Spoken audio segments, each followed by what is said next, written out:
Assalamualaikum warahmatullahi wabarakatuh. Waalaikumsalam warahmatullahi wabarakatuh. Ketemu kembali dengan Jagong Santri, sajian utama Aula Media Televisi.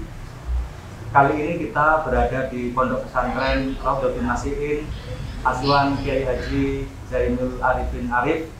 Beliau adalah pengasuh pondok pesantren yang berdiri sejak tahun 1939.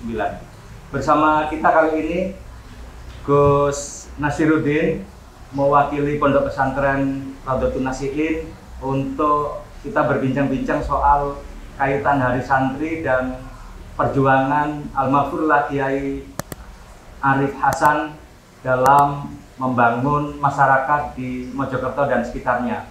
Perjuangan yang diawali dengan setelah beliau keluar dari pesantren Tebuireng asuhan Hadratus Syekh Hasyim Asy'ari, kemudian pondok pesantren, mendirikan pondok pesantren dan memenuhi panggilan untuk berjihad fisabilillah dalam konteks perang sipil di tahun 1945 sampai 1949. Assalamualaikum Gus Nasir. Waalaikumsalam warahmatullahi wabarakatuh. Kita perlu merefleksi untuk Hari Santri, Gus. Monggo. Tapi kita juga perlu mengetahui santri-santri kita yang di era milenial ini, Gus, untuk memahami perjuangan ulama kita di masa lalu. Kiai Arif Hasan ini antara lain kan santri Hadratus Syekh yang juga terpanggil di masa-masa revolusi fisik tahun 45 setelah adanya resolusi jihad 22 Oktober 1945. Ini yang diketahui Gus Nasir gimana ini sejarah Kiai Arif Hasan? Ya, pertama, Assalamualaikum warahmatullahi wabarakatuh.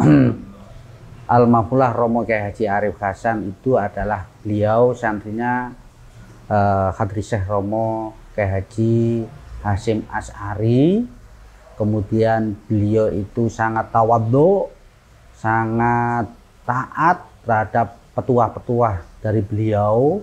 Kemudian setelah selesai, beliau itu pulang kampung, tepatnya di desa Merat Kulon, coba untuk mendirikan pondok pesantren Raudhatun Nasihin ini.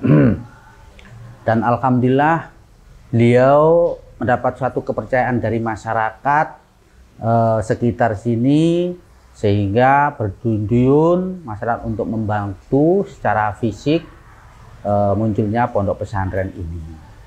Akan tetapi seiring dengan perjalanan waktu, tahun 1945, apalagi pada saat itu setelah dikumandangkan oleh Hadrat Syekh Romo Kiai Haji Hasyim Asy'ari, resolusi jihad, beliau tentunya memiliki suatu ikatan yang sangat-sangat kuat sekali untuk membantu beliau dalam memperjuangkan negara ini.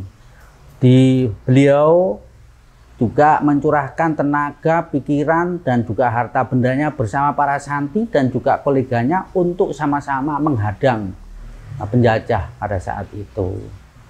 Alhamdulillah dengan izin Allah Subhanahu wa Ta'ala ternyata berhasil dengan baik. Ini kan ada koordinasi dengan Kiai Ahyab Halimi ya. Oh, iya. Yang di Mojokerto juga sebagai barisan Hizbullah. Iya, betul. Kemudian ada Yai Munasir, Pakubuhan sebagai Batalion Condromowo ya. Iya. Nah, Yai Arif ini kan bagian utara ya, Gus? Iya, utara. Utara sungai. Iya, utara sungai. Nah, ini saat-saat clash atau agresi militer ke-1, ke-2 tahun 948 sampai 49 kan juga betul. Ya. Iya. Nah, yang saya ingin ketahui setelah dari masa revolusi itu kan sudah nggak ada perang lagi ya, Gus. Iya. 50-an ini sudah kembali pada keutuhan negara kesatuan Indonesia. Nah, yang dilakukan Kiai Arif Hasan gimana, Gus? Iya. Beliau mencoba untuk kembali ke pondok pesantren, ya. Kemudian mencoba untuk mendirikan pendidikan formal, ya. Kemudian muncullah pendidikan formal itu, ada TK, ada PAUD, kemudian madrasah ibtidaiyah, kemudian berkembang lagi, kemudian madrasah sanawiyah. Kemudian berkembang lagi ada SMP, ada Madrasah Aliyah, ada SMA, kemudian ada SMK Raudhatun Nasiin. Beliau ingin mengabdikan dirinya dan juga kepada para santri untuk mencerdaskan anak bangsa ini, jangan sampai bahwa para santri ini ketinggalan dengan generasi yang lain. Santri ini harus mampu mewarnai, termasuk di dalam pendidikan formal itu, dan juga ada Madrasah Diniyah Al-Ma'hadiyah Raudhatun Nasiin. Sampai sekarang ini juga masih jalan, masih eksis, ya masih ya berjalan dengan baik gitu ya. Jadi seperti itu. Ini hubungan Yai Arif Hasan dengan tokoh-tokoh PBNU saat itu seperti Kiai Wahab kok sangat erat ya. Tadi saya lihat di foto-foto itu. Iya. Bisa diceritakan itu sejauh mana? Yang jelas bahwa Yai Wahab itu juga termasuk guru beliau. Ya. Pada saat itu hubungan antara Yai Wahab dengan Mbah Hasyim Asy'ari kan cukup erat sekali. Bahkan saking eratnya ya, suatu ketika Mbah Yai Wahab itu rawuh sowan ke sini. Oh. Ya. Oh, yang di foto itu yang iya. Rawuh Ya. Kemudian beliau itu membawa santrinya. Namanya Ali Maksun. Maksun Ali, Maksun Ali, ya. Jadi kemudian saking eratnya dijodohkan dengan putri pertamanya, Ibu Hajah Arifah. Jadi karena saking tawaduknya dan pemuda tersebut memang adalah sangat mumpuni. Ya, kemudian dengan ikhlas kitab kuning. Iya, kemudian beliau itu dinikahkan dengan Ning Arifah Arif. Jadi seperti itu. Ya. Terus ini Kiai Arif sejak perkembangan NU di Mojokerto kan diamanai sebagai Rois Suriah ya, Gus? Iya. Dan lama sekali menjadi Rois masa bersamaan dengan Yai Ahyar. Iya. Nah, saya ingin tahu pesan-pesan yang disampaikan Yai Arif Hasan almarhum untuk kemajuan Islam di wilayah sini. Iya. Yang jelas bahwa para santri ini semuanya itu dibekali, ada mutu beliau, innal hayata aqidatun wa jihadun. Innal hayata aqidatun wa jihadun. Sesungguhnya hidup itu adalah akidah, punya suatu keyakinan. Keyakinan itu tidak bisa muncul manakala tidak diperjuangkan dengan sungguh-sungguh. Oleh karena itu, kesungguhan beliau di dalam memperjuangkan nilai-nilai yang diajarkan oleh ahli sunnah wal jamaah diwujudkan dalam bentuk pengajian akhatan bersama dengan Mbah Akhyat Khalimi pada saat itu.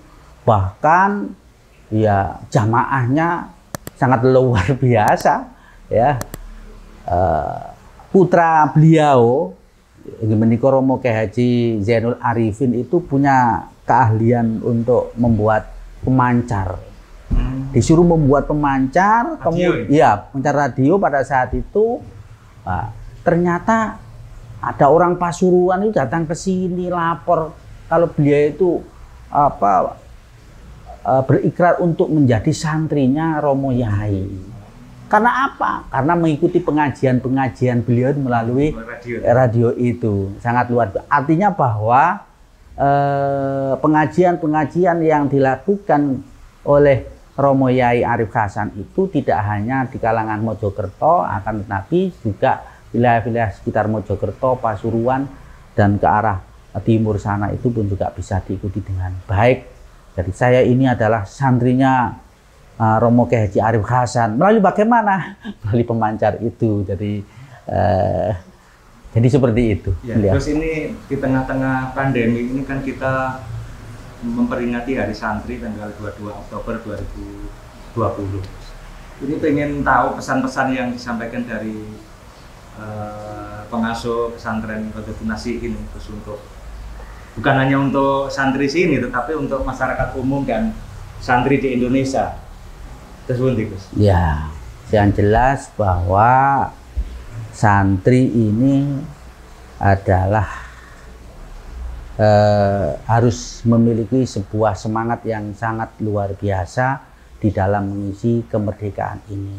Alhamdulillah peran santri diakui pemerintah Indonesia melalui Presiden Jokowi. Ini adalah merupakan sebuah penghormatan yang sangat luar biasa. Akan tetapi itu semuanya tidak akan memiliki arti apa-apa tanpa ya ada semangat yang kuat. Kajian-kajian kitab kuning yang klasik ini ternyata adalah ada nilai-nilai yang sangat luhur sekali untuk mengisi kemerdekaan itu. Dan santri janganlah sampai tertinggal, ya. Nah, termasuk dan alhamdulillah di sini pun juga sedikit dibekali dengan wirausaha. Jadi santri itu tidak hanya mampu membaca kitab kuning, akan tetapi juga bisa keterampilan-keterampilan itu sebagai bekal bahwa ke depan. Dan alhamdulillah juga ya ada banyak santri yang bisa eksis dalam berwirausaha itu. Pada intinya bahwa jangan sampai ini santri itu hanya sebagai penonton saja, sebagai objek, tetapi harus menjadi subjek perubahan ke depan yang jauh lebih maju. Karena memang hidup ini adalah selalu berubah dan berubah. Jadi seperti itu. Matur suwun Gus. Ya. Ini penjelasan dari Gus Nasiruddin mewakili Pondok Pesantren Rodotul Nasihin Beratkulon, Kemelagi, Mojokerto. Saudara, kita sangat istimewa di pertemuan kita hari ini karena Jagong Santri hadir langsung di tengah-tengah Pondok Pesantren.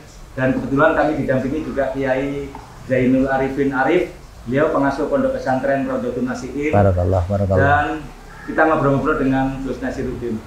Gus Nasiruddin, matur nuwun. Terima kasih. Kita juga mudah-mudahan semua mendapat perlindungan Allah. Amin. Masa-masa pandemi ini semua, tetapi juga jangan sampai menghentikan aktivitas belajar. Iya betul. Ya, terima kasih. Saudara, terima kasih dan kita akhiri pertemuan kita pada kesempatan hari ini. Wallahu muwaffiq ila aqwamit thoriq. Assalamualaikum warahmatullahi wabarakatuh. Waalaikumsalam warahmatullahi wabarakatuh.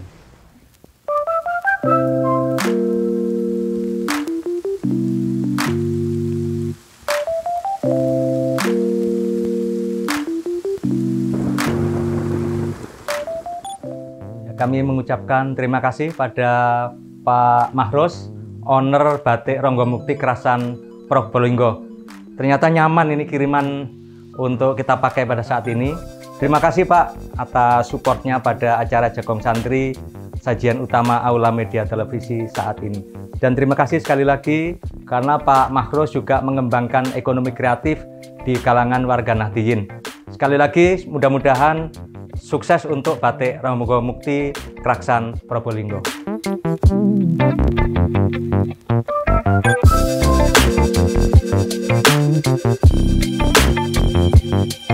Thank you.